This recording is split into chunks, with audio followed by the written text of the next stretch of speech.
Another activity of daily living is toileting. One of the biggest problems that caregivers have is deciding, when do I assist my loved one to the bathroom? When do I remind them to go? When do I cue them to go? One of the best things that you can do is to develop a routine. Quite often, it's easiest to remind somebody to go every couple of hours.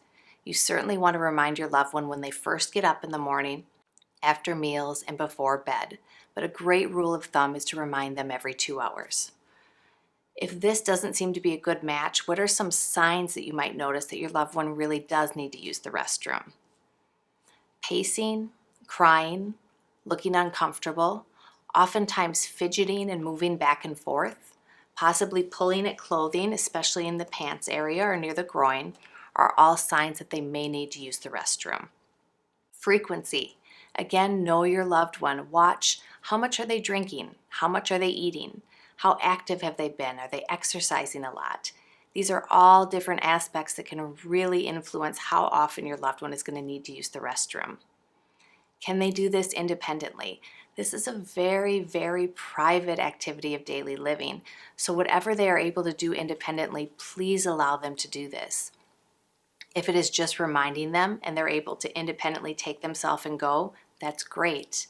It will eventually get to the point where you'll have to walk them to the restroom and maybe stand outside the door while they go.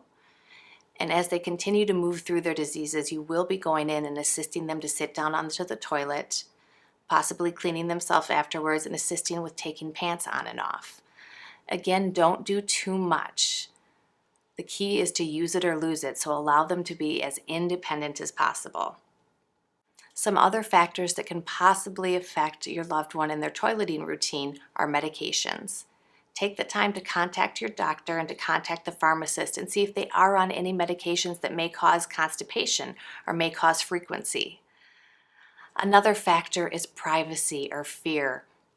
As humans, we want privacy when we're going to use the restroom. We're afraid of having an accident. We're afraid of being embarrassed of being out in a public place and having something like this happen. So do everything that you can to allow as much privacy for your loved one as needed and to remind them to use the restroom every couple of hours, sometimes more, especially if they've been exercising or if they're out in a public place.